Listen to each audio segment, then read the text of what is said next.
Em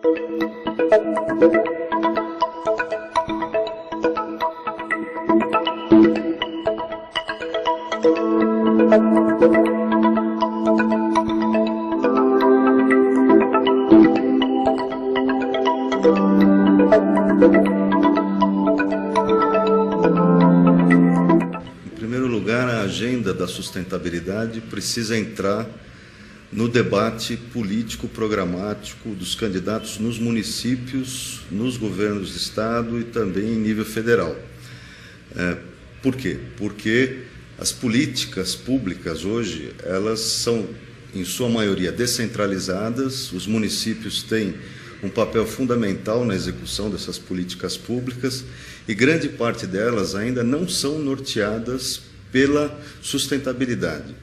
Os municípios, hoje, a população brasileira, quase 80%, vive em municípios. Esses municípios, muitos desses municípios têm áreas significativas, muito grandes, e como há um processo de urbanização, as políticas públicas e a gestão pública se concentra na área urbanizada e praticamente abandona a área rural, a área de recursos naturais desses mesmos municípios. E não tem condições, não tem recursos para fazer a fiscalização e o monitoramento dessas áreas. E não tem condições também de gerar políticas de sustentabilidade para essas áreas.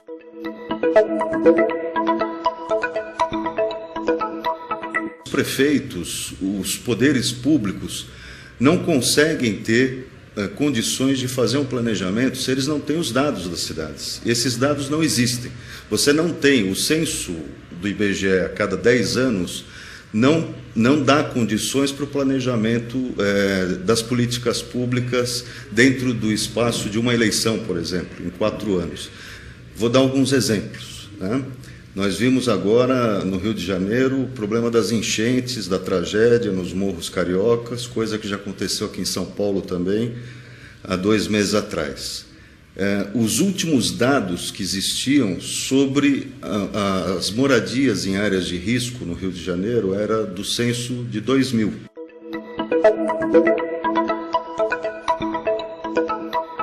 Então, em primeiro lugar, os municípios precisam ter o seu diagnóstico, os seus dados, os seus indicadores técnicos.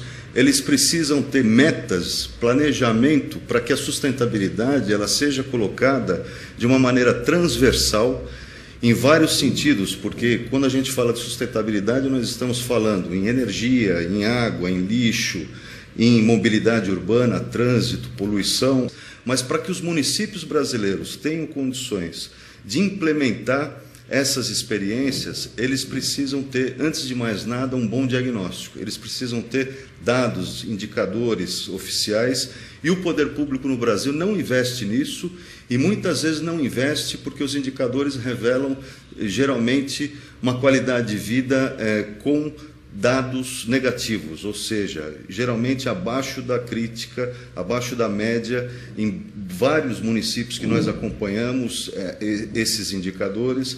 Então, existe um problema político que precisa ser enfrentado, de transparência, e, ao mesmo tempo, esses dados, esses indicadores, ao mesmo tempo que significa transparência para a sociedade, significa instrumentos de planejamento para todos os poderes públicos, seja em nível municipal, estadual ou federal.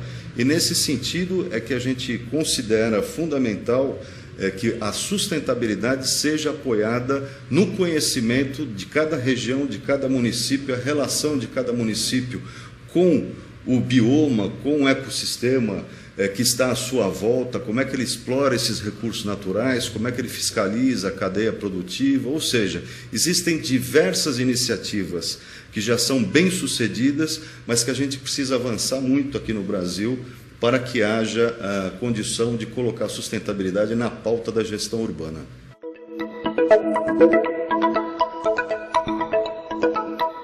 Em primeiro lugar, sistematizar aquilo que já foi feito e que está dando certo. Essas propostas, elas existem, elas estão por aí, elas estão acontecendo em várias cidades do mundo, inclusive no Brasil, e elas precisam ser resgatadas. Nós não precisamos reinventar a roda em todos os sentidos de políticas que levam à sustentabilidade. Então, o que é preciso fazer?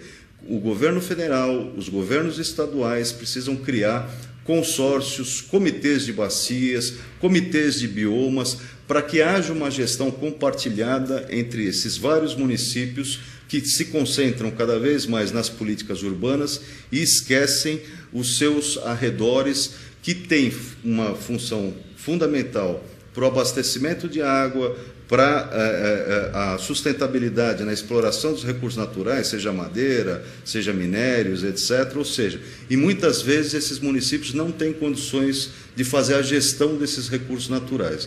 Então, tem questões que já estão resolvidas no mundo, que a gente pode trazer para cá, a gente não precisa reinventar a roda, e tem questões que são específicas da realidade brasileira, que ainda necessitam ser implementadas para se transformar em políticas públicas concretas. Em segundo lugar, o Brasil tem características próprias e a gente pode partir da própria experiência dessas características brasileiras para fazer com que os municípios cumpram o seu papel em relação à sustentabilidade. Eu vou dar um exemplo. Nós fazemos parte de um programa que se chama Conexões Sustentáveis.